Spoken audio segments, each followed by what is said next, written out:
Hello students, ये है Aleen online और मैं हूं एमईक्यू सर।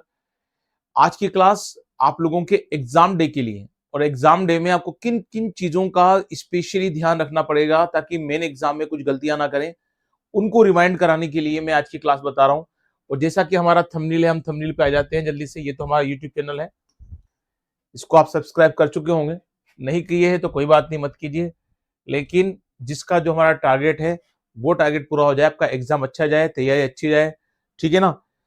और आप अपनी जो तैयारी है उसको अपने अकॉर्डिंग बिल्कुल सेट कर सकें। तो किन किन बातों का आपको ध्यान रखना है? सबसे पहली बात, आपका रिवीजन हो चुका होगा अब तक। दूसरी बात, आपके मॉक टेस्ट वगैरह जितने भी दे चुके हैं ना, दे चुके होंगे। अब आप कोई भी क्लास को यूट्यूब पर नहीं देखेंगे। मेरी सजेशन तो आपको यही है, भी लास्ट क्लास होना चाहिए आपकी। अब हम मिलेंगे, तो हम किस क्लास पे मिलेंगे? हम मिलेंगे 4 मई को 5 बजे के बाद, जब का पेपर सोल्व हो जाएगा तो उसका सॉल्यूशन अपलोड करेंगे। 30-30 के सेट्स में 90 क्वेश्चंस के 3 में पार्ट डालूंगा। पहला पार्ट फर्स्ट, फिर पार्ट सेकंड, फिर पार्ट थर्ड। आज की जो क्लास है उसको वैल्यू एडिट कर देते हैं। किन किन बातों का ध्यान रखना है मैंने बतलाया कि एग्जाम डे है हम लोगों का, और एग्जाम डे में हम लोगों को किन किन चीजों का ध्यान रखना है ताकि एग्जाम के बाद उन बातों का कोई भी वैल्यू नहीं रहेगी। एग्जाम से पहले वो वैल्यूबल चीज है, एग्जाम के बाद वो वैल्यूबल नहीं होंगी। सबसे पहली बात, इसलिए मैंने लिखा है इन वीडियो को नहीं देखा तो आपको परेशानी होगी, इसलिए आप इस चेकलिस्ट को चेक कर लें कि आपको किन किन चीजों का ध्यान रखना है। सबसे पहली बात से स्टार्ट करते हैं हम लोग, और वो बात कौन सी है बच्चों? चलिए फर्स्ट थिंग को लेते हैं। सबसे पहली बात यह है कि आप लोग जब एग्जाम डे की तैयारी कर रहे हैं तो सबसे पहले एग्जाम में सबसे खास बात, आप जिस भी सेंटर पे हैं उस सेंटर का नेम अच्छी तरह से चेक कर लें, ठीक है ना। ये बहुत मेजर मिस्टेक हो जाती है, हम लोग अभी तैयारी कर रहे हैं, ठीक है, तो सेंट्रल नेम को अच्छी तरह चेक कर ले। कई बार एक ही नेम के 2 सेंटर होते हैं, क्लियर। तो इसलिए उस चीज को देख लें और वहां का एड्रेस को अच्छी तरह से चेक करें, क्योंकि अभी एग्जाम की तैयारी करते हैं, हम देख लेते हैं हमारा नाम वाम सही है, हमारा रोल नंबर भी है, चलो रख दो इसको कोने में, है ना। तो ये काम सबसे ज्यादा जरूरी है, इसको कर लें। दूसरी बात, आप ये चेक कर लें कि आपका मेल है तो मेल हो, फीमेल हो तो फीमेल है। कई बार गलतियां हो जाती हैं।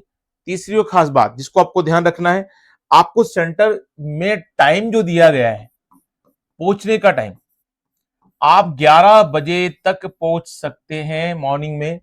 लेकिन सबसे इंपॉर्टेंट बात, 1:30 PM पर ये गेट क्लोज्ड हो जाएंगे।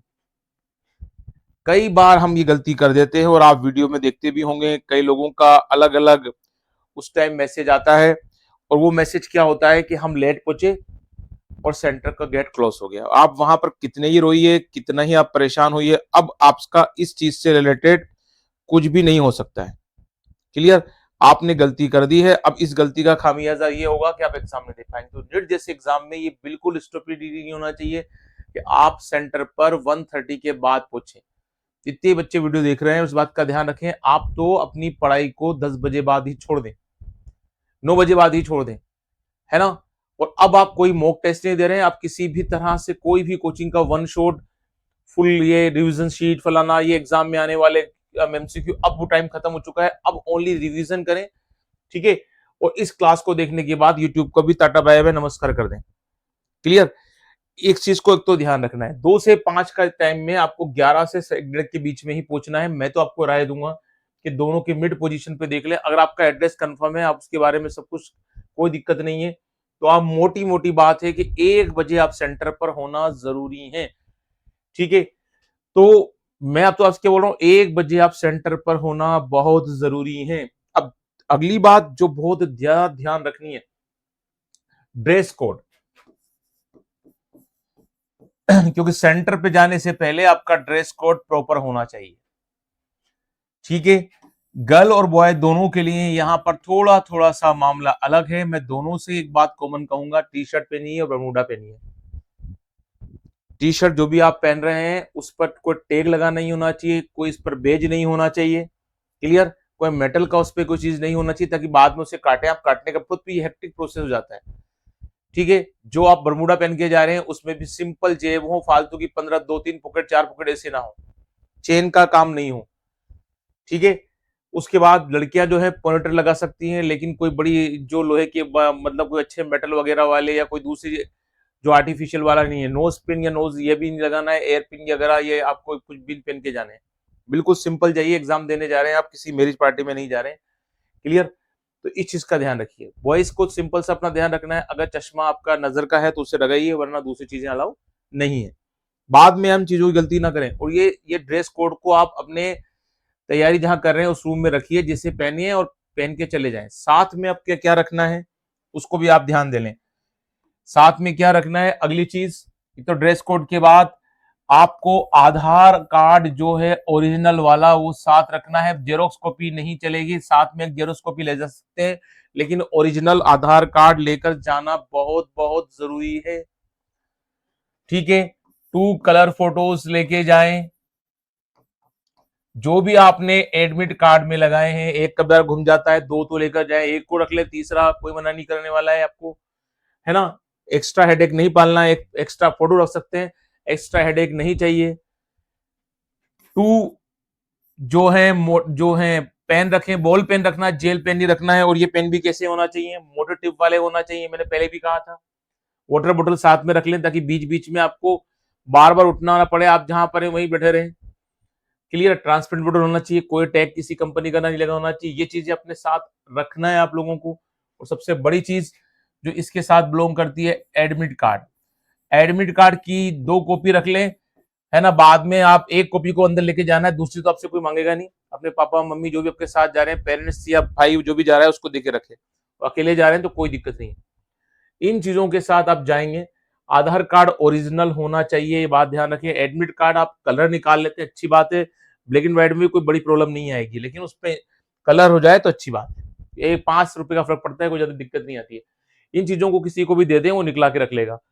आगे की बातों का ध्यान रखना है। आधार कार्ड जो है अपने पेरेंट्स से पूछ लें कि वो लॉक तो नहीं है। कुछ पेरेंट्स आधार कार्ड को लॉक कर देते हैं। क्लियर? ये बहुत 1% केसेस में हो सकता है ऐसा कि आधार कार्ड को लॉक कर दें, तो 1% केस ही ऐसे होते हैं जिसमें पेरेंट्स ऐसा कर देते हैं। आधार कार्ड एक ऐप से होता है, उस ऐप से लॉक हो जाता है। फिर आप क्या होंगे, जैसे सेंटर पे जाएंगे तो आप परेशान हो जाएंगे। अपना थंब लगाएंगे आप, वो लेगा एरर बता देगा। दूसरी फिंगर्स लगाएंगे, वहां एरर बतला देगा। फिर क्या होता है, वो बाहर आकर आपको अपना टाइम बचा है आपके पास, इसलिए अगर जल्दी जाएंगे ना तो सारी हेक्टिक प्रॉब्लम से दूर रहेंगे। तो क्या होता है कि आपका आधार कार्ड लॉक होगा तो फिर आपका कोई भी थंब काम नहीं करेगा, वहां पर वेरिफिकेशन में दिक्कत आएगी। तो अपने पेरेंट्स से पूछ लेंगे, भैया हमारा आधार कार्ड आपने लॉक तो नहीं कर रखा मम्मी पापा या भैया से। ठीक है? वो अनलॉक होना चाहिए एग्जाम सेंटर पे जाते टाइम, ताकि आपकी थंब इंप्रेशन वहां पर वो वेरीफाइड हो जाए, और उसके बाद आपको वेरिफिकेशन में कोई प्रॉब्लम ना है। क्योंकि थोड़ी सी दिक्कत आप लोगों का दिमाग खराब करेगी, वो पेपर बिगाड़ेगी वो। इसलिए फालतू की चीजों से अपना काम नहीं बिगड़ना चाहिए। कोई बड़ी खतरनाक चीज नहीं है, आधार कार्ड अपने लेकर जाए। लॉक नहीं होना चाहिए। ये 1% केसेस में होगा जहां पेरेंट्स ज्यादा सजग हैं, ज्यादा अवेयर हैं, वो अपने बच्चों का आधार कार्ड लॉक कर सकते हैं, बाकी ऐसा कोई करेगा नहीं। क्लियर? तो इस चीज का आपको ध्यान रखना है। अब जैसे मेरे पास इस बच्चे का एडमिट कार्ड है, इसमें जो इन्फॉर्मेशन है वो मैंने आपको बतला दी है। क्लियर? उसके बाद आप कोई चेक कर लेना, आपका रोल नंबर सही हो, आपका एप्लीकेशन नंबर जो हो वो तो आपको दिक्कत नहीं, फादर का नेम बिल्कुल सही हो, आपकी कैटेगरी सही हो कि आप ओबीसी एससी एसटी किस कैटेगरी, जनरल किस कैटेगरी में आते हैं, डेट ऑफ बर्थ बिल्कुल सही हो। कहीं से भी कोई भी प्रॉब्लम है तो आप उसको क्या कर सकते हैं कि वहां जाकर उस तरह से उसको आपके जो मेल है या फोन है वहां से सही करवा सकते हैं। आधार कार्ड में क्यूआर कोड दिया गया है, इस क्यूआर कोड से ही आपका रोल नंबर बार कोड से स्कैन किए जाएंगे और फिर आपका वेरिफिकेशन किया जाएगा। इसलिए इस बात का ध्यान रखना। एडमिशन कार्ड में साफ दे रखा है, mode of authentication during registration process Aadhaar. ठीक है? तो इसलिए इन चीजों का ध्यान रखना। Candidate photo same as upload on the application form to be affix before reaching the centre. Centre से पहले जाने से पहले फोटो को क्या करें, आप पेस्ट करके जाएं एडमिट कार्ड पर। Candidate left thumb impression to be affix before reaching the centre. आप उस एडमिट कार्ड पर ही नीचे की तरफ दे रखा है एक थंब इंप्रेशन, जो लेफ्ट क्या है अपने थंब का है, लेफ्ट हैंड के थंब का है, तो वो लगा कर जाए। ये सब तैयार करके जाएं आप लोग, है ना। तो लेफ्ट हैंड वहां पर जाएंगे, परेशान होंगे, ऐसे बाद में वहां पॉसिबिलिटीज होती है कि आपको वही करा लें। लेकिन सबसे अच्छी बात यह है कि आप तो अपना फोटो पेस्ट करके चले जाएं और लेफ्ट थंब इंप्रेशन लेके जाएं, लगा के जाएं। ठीक है ना? तो ये भी अपना काम हो गया। सिग्नेचर आपको ऑन द एग्जाम डे ही करना है वहां पर। तो 3 कैटेगरी वापस रिवाइज कर देता हूं। एक तो आपने क्या कर लिया, जो फोटो है आपका, है ना, उस फोटो को पेस्ट कर दिया आपने अपने एडमिट कार्ड पर।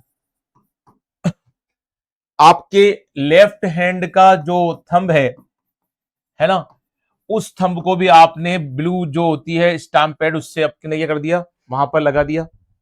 सिग्नेचर आप नहीं करेंगे, signature on the exam day centre पे ही करेंगे, आप इन्विजिलेटर के सामने करेंगे। हमने ऐसे कई एग्जाम करा रखे, हमें मालूम है कि वहां बच्चे क्या गलतियां कर जाते हैं, तो आप ये ध्यान रखें।